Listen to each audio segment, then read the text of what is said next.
નમસ્કાર મિત્રો, હું ડૉક્ટર અચલ પટેલ આપની વચ્ચે રહીને આવ્યો છું એક મહત્વનો સૌથી અગત્યનો વિડીયો અબાઉટ ધ રીનીટ. ઘણા બધા પ્રશ્નો સવાલો ઊભા થઈ રહ્યા છે રીનીટ બાબતે.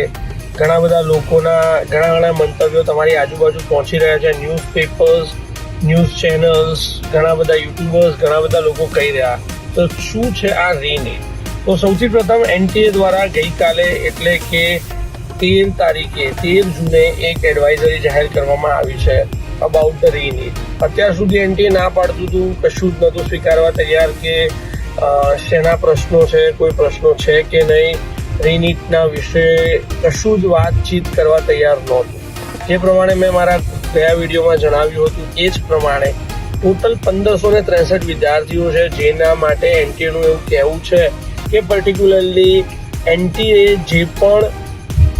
જે ગ્રેસ માર્ક આપ્યા છે કે એનટીએ જે 4000થી વધારે સેન્ટરો પર તમારી નીટની પરીક્ષા જે લેવામાં આવી હતી એમાંથી ટોટલ 6 એવા સેન્ટર્સ નક્કી કરવામાં આવ્યા હતા અને 6 એવા સેન્ટર્સ છે જ્યાં આગળ એ લોકોને એવું લાગવામાં આવ્યું હતું કે ત્યાં આગળ સમયની મર્યાદામાં કંઈક ચૂક થઈ છે કે આપેલા સમયમાં કંઈક પ્લસ માઇનસ થયું છે. તો આ જ સમયના અભાવના કારણે ટોટલી 1563 વિદ્યાર્થીઓ હતા જેમણે હાઈકોર્ટની અંદર પિટિશન કરી. હવે આપણે બધા જાણીએ છીએ એવા તો કેટલાય વિદ્યાર્થીઓ છે, એવા કેટલાય સેન્ટર્સ છે ગુજરાતમાં, ગુજરાત બહાર, રાજસ્થાનમાં, ઘણી બધી જગ્યાએ જ્યાં બાળકોને કોઈકના કોઈક કારણોસર પ્લસ માઇનસ સમયમાં વાંધો વચકો આવતો હોય છે. પણ આવા સમયમાં બાળકો કોઈ કમ્પ્લેન કે કોઈ રજૂઆત નથી કરતા.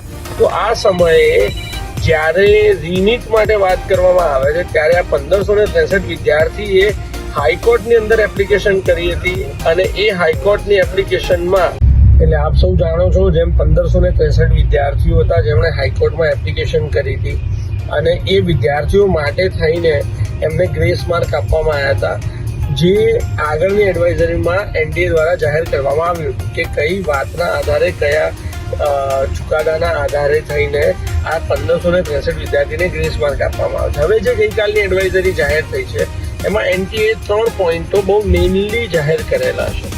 કોઈ પણ પ્રકારના આડા અવડા વિચારો કર્યા વગર કે કોઈ પણ પ્રકારના વિવાદોમાં ઉતર્યા વગર બહુ ક્લિયરલી 3 પોઈન્ટ એનટીએ દ્વારા જાહેર કરવામાં આવ્યા છે. જે સૌથી પહેલો પોઈન્ટ એમણે બહુ ક્લિયરલી જાહેર કરી દીધો છે જેના ઉપર દરેક ઇન્સ્ટિટ્યૂટ, દરેક અમારા જેવા એજ્યુકેશનાલિસ્ટ લોકોએ જે સવાલ કર્યા હતા કે ગ્રેસ માર્ક આપવા જોઈએ કે નહીં, ગ્રેસ માર્ક હોવા જોઈએ કે નહીં. તો સૌથી પહેલા એ પોઈન્ટના આધારે જે પણ ગ્રેસ માર્ક આપવામાં આવ્યા હતા એ બધા જ ગ્રેસ માર્ક કેન્સલ કરી દેવામાં આવ્યા છે. સો એનટીએનો આ પહેલો બહુ ક્લિયર પોઈન્ટ છે કે ગ્રેસ માર્ક ગણાશે નહીં. જે પણ વિદ્યાર્થીને ગ્રેસ માર્ક આપવામાં આવ્યા છે એ બધા જ ગ્રેસ માર્ક ડિસ્કાર્ડ કરી દેવામાં આવ્યા છે.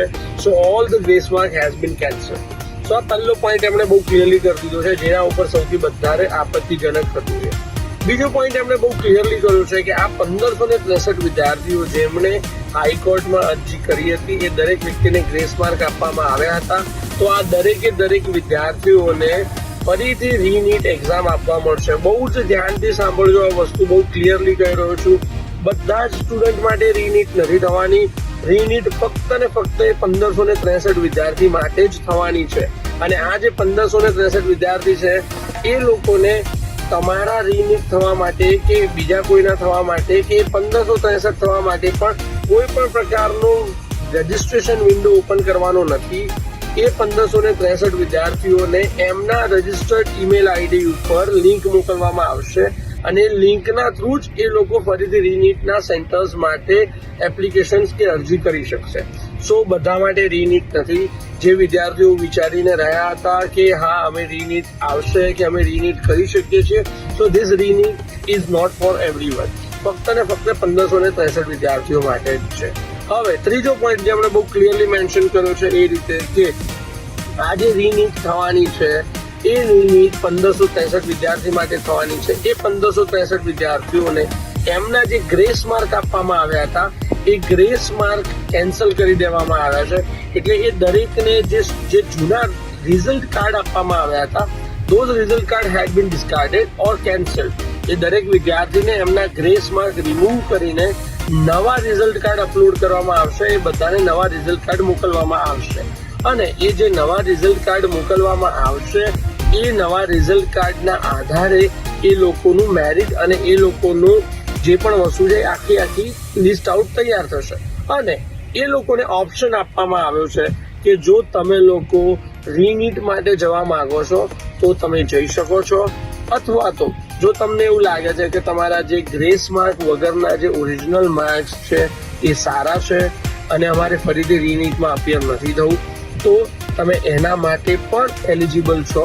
એટલે કે ગ્રેસ માર્ક રિમૂવ કરીને તમારો જે ઓરિજિનલ સ્કોર છે એ સ્કોર ઉપર તમે તમારા માર્ક્સને એક્સેપ્ટ કરીને તમારા કાઉન્સેલિંગમાં પાર્ટ લઈ શકો છો. સો આ ત્રીજો પાર્ટ છે. હવે વાત આવે છે રીનીટની.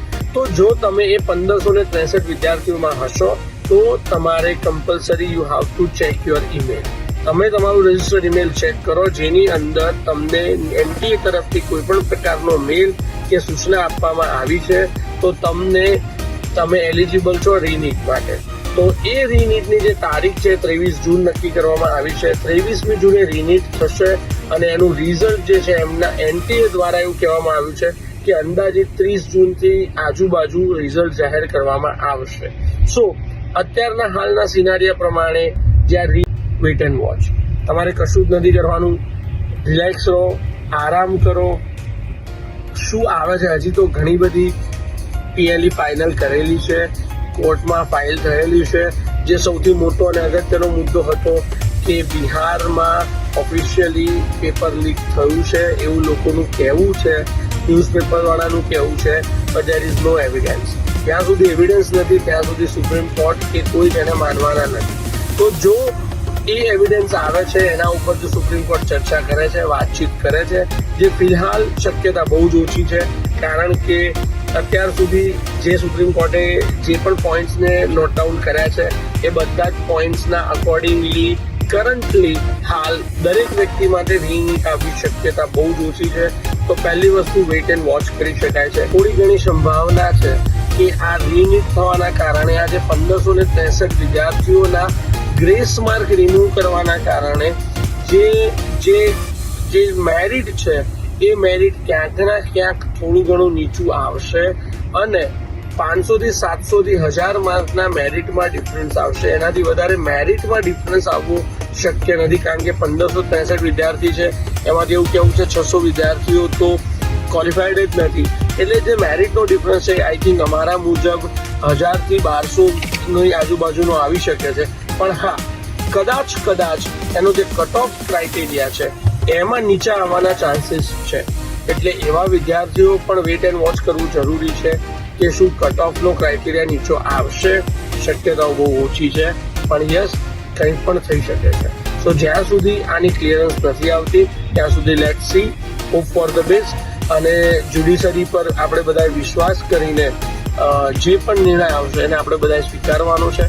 પણ યસ, પ્રથમ સ્ટેજ જે આપણે જીતી ગયા છીએ કે જે ગ્રેસ માર્ક મળ્યા હતા એને રિમૂવ કરવામાં આવ્યા છે અને there will be again re-NEET exams for those students would be a fair exam. So thank you again. Continue આ પ્રકારના વિડીયો સાથે આવીશું. જે પણ એડવાઇઝરી જાહેર થશે એના માટે થઈને આગળના માર્ગદર્શન અને કારકિર્દીના ઘડતર માટેના વિડીયોઝ બનાવતા રહીશું. Thank you so much.